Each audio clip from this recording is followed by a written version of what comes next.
This time in Scouts, we talk about why we were awarded the Medal of Meritorious Conduct. So, Robbie, it's divided into two, basically.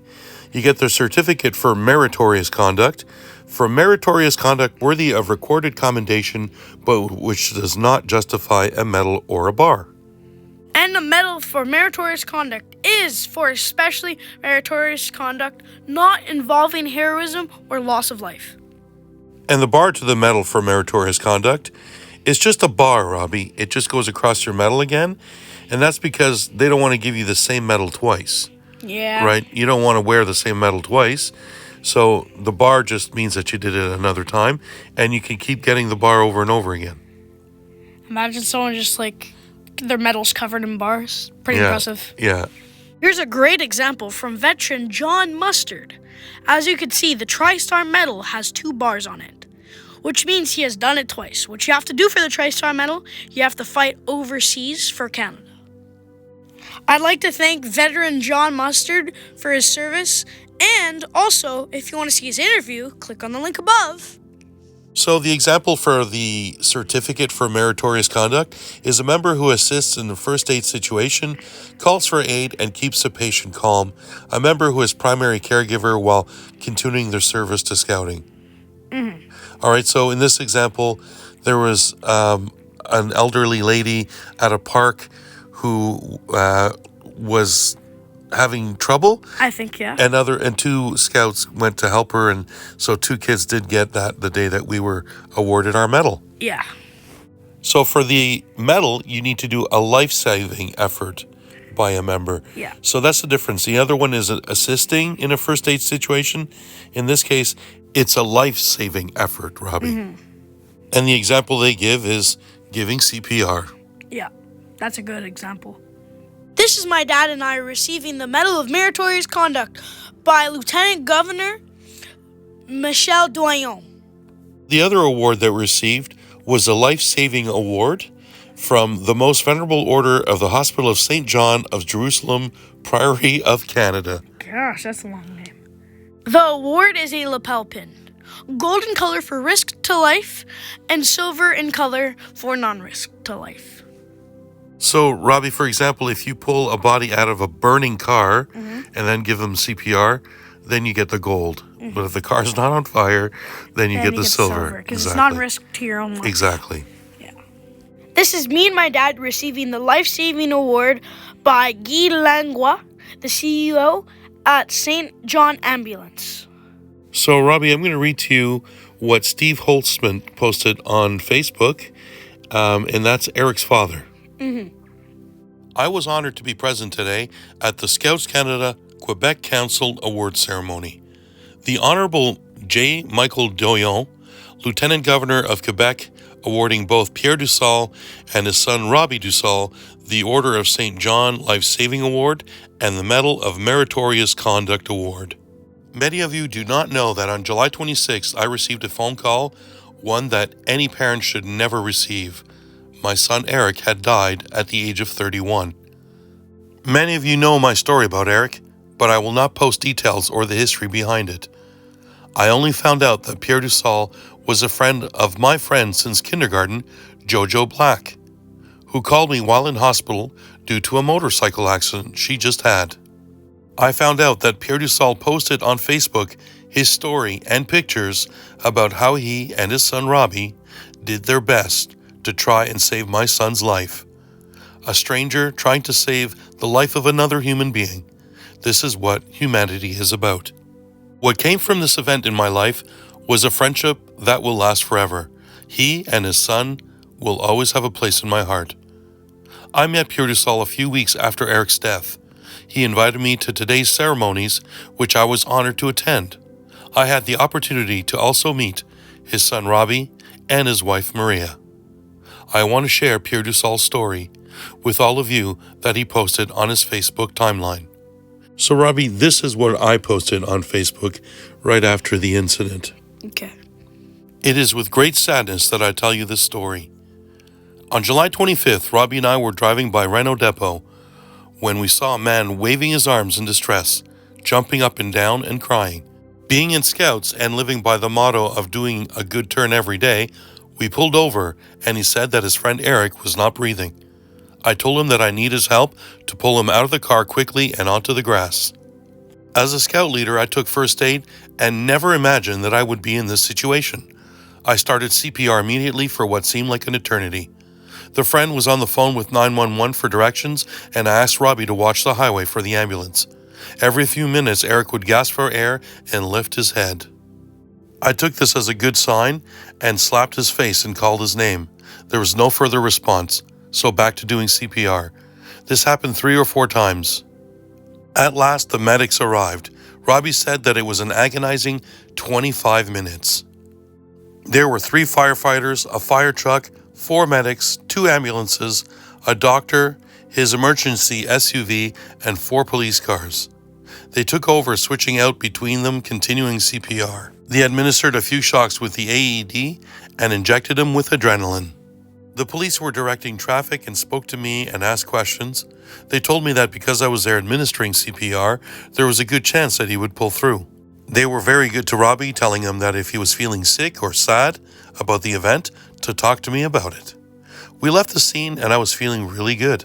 I felt like I made a difference in someone's life, probably one of the most important contributions to my community. I'm glad that Robbie was there, just turned 11, and exposed to reality. Learning to do good, watching the hardworking medics, firefighters, and police doing a great job. I took a picture to remember the moment. I slept well knowing that I did my best and looked forward to hearing news of Eric recuperating. This morning I got a message, while Robbie and I were parked, from his friend that Eric had passed away. I felt an emptiness that overcame me and just sat in the car with Robbie. We sat quietly for quite a while in shock until Robbie broke the silence and said, "Dad, you did your best." Eric Sam Bridge Holtzman was born the 13th of October 1990 and died the 25th of July 2023. He was 31 years old. So Robbie, this is us at Eric's funeral. Yeah. And we're wearing our kilts to pay our respects. And we're standing there with his friend Zach, who was in the car at the time of Eric's trouble. Yeah. So Robbie, this is the casket for Eric. Yeah. It was a half casket and his upper body was exposed with his face. I couldn't bring myself to taking a picture of him, but I did take a picture of all these items that his mother had left out. Mm-hmm. So this is when I came to realize, Robbie, that she had buried a little boy. Yeah. You know, when we think of our kids, we always think of them when they were younger. And there, his little pajamas when he was a kid is there. And his favorite sport jersey from basketball. Michael Jordan. But the thing that struck me the most, Robbie, was his Cub sash. Yeah. And that struck me really hard because you're in Scouts yourself. Yeah. And that really hit home. In the end, you know, Robbie, he was one of us. Yeah. And if you look at his sash, he was quite active in Scouts. And that was very sad. Yeah. Medal for Meritorious Conduct. Médaille pour conduite méritoire.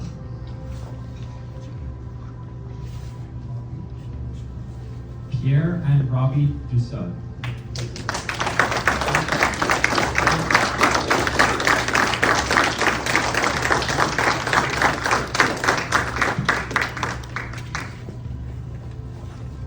So, Robbie, that's us shaking hands with the Honorable Michel Doyon, the Lieutenant Governor of Quebec, the representative of King Charles in Canada.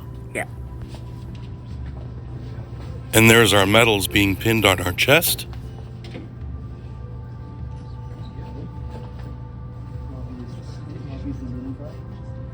And that's our certificates for the award.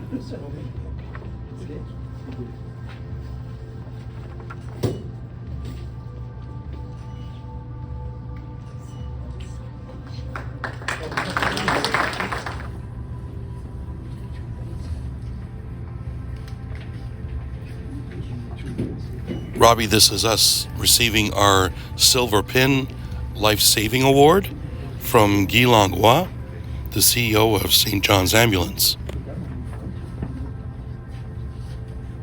And that's us receiving the life-saving certificate.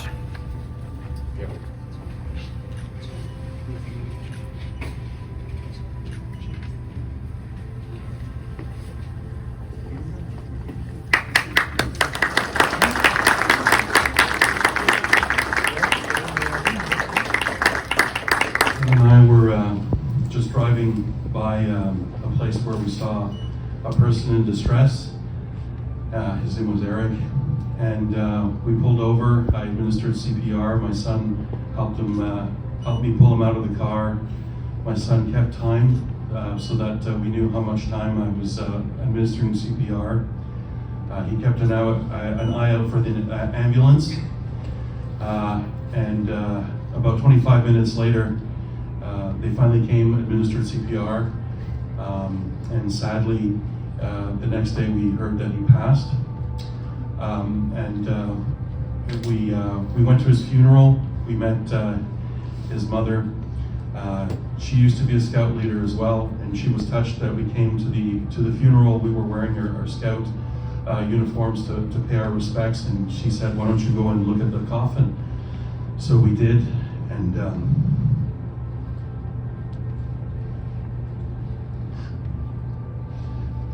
his mother had put his uniform on the coffin with his badges, and my son turned to me and said, "He's one of us." And she had buried, he was 31 years old, but she had buried a 12-year-old little boy. And I want to thank Stephen Holtzman, his father, for being here.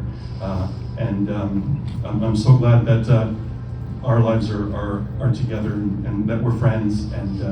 And I wish things had gone better ways, but as my son put it, we did our best. Thank you. Que vous soyez des jeunes récipiendaires aujourd'hui ou plus âgés, ceux et celles qui sont la relève de demain, on ne peut que se réjouir de voir autant de personnes qui se dévouent de façon bénévole au service des autres. Et je voudrais féliciter monsieur, le nom là, mais ceux qui ont mérité justement pour avoir été des sauveteurs et avoir travaillé pour préserver la vie. Donc, on les a honorés aujourd'hui. Comme nous a souligné le dernier récipiendaire, c'est malheureux que la personne qui a voulu sauver n'ait pas survécu. Mais je pense qu'il y avait une intention très grande de vouloir aider les autres.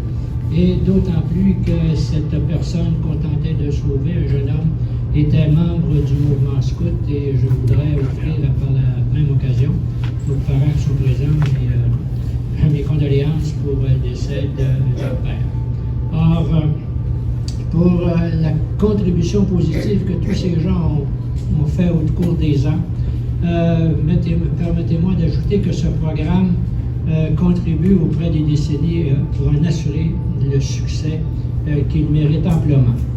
I hope that the recognition that Scouts Canada gives you today will demonstrate to you the value of the time and effort you have put into is achieving various goals of the program. Je remercie bien sincèrement les membres du Conseil du Québec qui ont eu à cœur de reconnaître à travers cette cérémonie les mérites des récipiendaires qu'ils ont eus au cours de l'année et je voudrais les féliciter encore bien sincèrement. So be proud and grateful to be part of such an important movement and be active players in the society. I do hope that you'll do that. Parents et amis, merci de votre présence ici aujourd'hui à cette cérémonie et je vous souhaite une belle fin encore une fois de cérémonie. Et comme nous approchons Noël, je vais vous souhaiter joyeux Noël, bonne et heureuse année, de la santé et du bonheur. I wish you well for the Christmas time and I wish you the best in the future. So thank you very much and have a good day. Thank you. Thank you.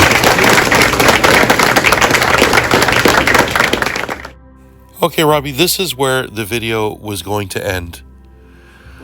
All right, but something happened. Stephen shared some documents with me. And he asked me to share it with whoever I wanted. And so this entire video is going to be double-checked by Stephen. and it's going to be sent by broken link to through YouTube. And I'm going to ask his permission to use the video and to edit anything he wants in or out of it. And so one of the things that he asked me to do is to share the coroner's report with everybody, Robbie. Okay? And so I really was reluctant to do that because I didn't want to get into like specifics of it and talk about Eric's life and stuff. But the thing that I decided was ultimately, you know, he wants me to share it with everyone because he wants the death of his son, the death of Eric, to mean something. And what he wants to do is to educate people into why Eric died. When he first met you, he was very happy to meet you, and he couldn't stop talking about the pitfalls of being a parent and how dangerous it is out there for kids with drugs. Okay? And ultimately, Robbie, we are scouts. We are supposed to do our duty to our community. This is appropriate for your age because you're going to high school next year. Yeah. So what I decided to do is I decided to go along with Stephen's wishes. And hopefully the memory of Eric will give us something valuable, and it will give meaning to his death, and it'll make Stephen feel like he's done something good for his community, right? And because we're scouts, we got to spread this message. And so I decided to go ahead. Are you ready to look? Yeah. Robbie, I want to point out that, of course, you know that I'm not qualified to look at this from a medical point of view. So I'm going to do my best. But if anybody is, you know, and I get something wrong, please leave a comment below. So, Robbie, the first letter I want to show you is the letter that was sent to Stephen by the coroner. And so it says, please find attached the coroner's investigation report into the death of Eric Sam Bridge Holtzman. Next sentence is very important, Robbie, because it says, please note that coroner's reports are public documents. They can therefore be given to anyone who requests them, including representatives of the media. Okay, so Robbie, that means that this document can be shared legally, all right? So Robbie, coroner's reports are very detailed and pretty much have the same approach. So in this case, it starts off with an autopsy. Okay, so they had an autopsy was performed. Okay, Robbie, so here it says that he had cardiomegaly, and that's just a heart larger than the average for a man of his size, Robbie. And there's different causes for that, all right? So, Robbie, the next thing of note is evidence of old myocardial infarction. So that essentially means a heart attack. Oh. Okay, so it means that he's had a heart attack before. Some of these are silent, right? And you don't know that you're having a heart attack. You think that your heart is doing something, but he's had problems with his heart fluttering as well, right? Those are called cardiac arrhythmias, and he's had that as well. So a guy that strong and that young should not be having all these kinds of problems, right? So it's a real shame. So, Robbie, an external examination was done, and there was no traumatic injury found on the body, right? So he wasn't in an accident or anything like that. Over here it says that he had been using substances to improve his performance, namely anabolic steroids, for a prolonged period, Robbie. So it could be why he had cardiomegaly, Robbie. So it goes on to say that because steroids can cause psychological side effects, Robbie, he was also consuming fluelprazolam, okay, which is a drug that's often used for its calming or antidepressant effects. All right, so it's not good to like mix all kinds of stuff like that. It's, you don't necessarily need to take steroids or other stuff, on a normal day, and so it's just not something that you want to start experimenting with. Fluelprazolam is also known as Xanax. That's like its street name. And it's never been used as a drug and has not been researched. And it's more effective than alprazolam. So if you get a Xanax tablet with fluelprazolam, chances are you're going to get an overdose. But Dad, why are there two different types of Xanax? I thought they were all the same. Well, that's the problem, Robbie. Some are illegal drugs and some are prescribed drugs, Oh. right? So if you're going to take steroids that's not prescribed by a doctor, you might take Xanax that's not prescribed by a doctor as well, right? And the big problem is that there was, not too long ago, there was a news article in CBC that Xanax was laced with fentanyl. Oh. Okay? This just keeps getting worse. You know, I think ultimately you should not be taking any kind of medication without... A prescription. Exactly, without consulting a doctor. Uh-huh. So, Robbie, finally, in a coroner's report, you get a conclusion. And here it says that he likely died of a sudden cardiac death as a result of intensive training and chronic use of anabolic steroids. All right? So there's a lesson in there. And the lesson is, if you're getting your drugs off the black market, or if they're illegal substances, they're not really good for you, you can't take it with a doctor, you know, so it's just better to not go into those things and try it. Yeah. Right? So, Robbie, we were talking about the media getting a hold of this, and they did. This media outlet here has a picture of Eric, and it says, steroids behind Montrealer's sudden death, coroner sounds warning to avoid new tragedies. So this news article points out and says, unlike professional or elite athletes, amateur athletes are not subject to regular doping tests and are subject to less supervision. Okay, so this is good news. And the other thing that they wanted to do is start an awareness campaign, right? So that means that they're going to start talking about this and disseminating more information. And they did call for more research into the other drugs that are used in conjunction with steroids because of the side effects. And so we could take some kind of comfort in knowing that Eric's death brought all this to light, right? Yeah. So this gives meaning to his death. Yeah. And I'm sure as Stephen is happy about this, he cooperated with this story and the coroner and such. And so, you know, it looks like we might be starting to talk about this in our community, right? So that's great. So, Robbie, what would you tell Stephen about drugs and about your future in high school? If someone offers you drugs, what would you say? No. I hope so, bud. You know? Listen, Robbie, I can't explain to you how tragic it would be to lose you. Bud, right? And so, you know, I can't imagine what it is like to lose a son, and a father should never lose a son, bud. So, best of luck to you in high school. I know you're a really strong, confident young man, and I think, you know, I think you probably would say no. All right? Okay. So, Robbie, this circle with a dot in the middle was used as a trail sign by the Scouts in the early 1900s and the Victorian age. And it was to show other hikers that you had reached the end of the trail. So, Scouts uses this same symbol to show respect to our fellow Scouts who have passed away, Robbie. So here we are, Robbie. We are remembering our brethren, in this case, Eric, who has gone home. This video is dedicated to the memory of Eric Sam Bridge Holtzman, his friends, and family.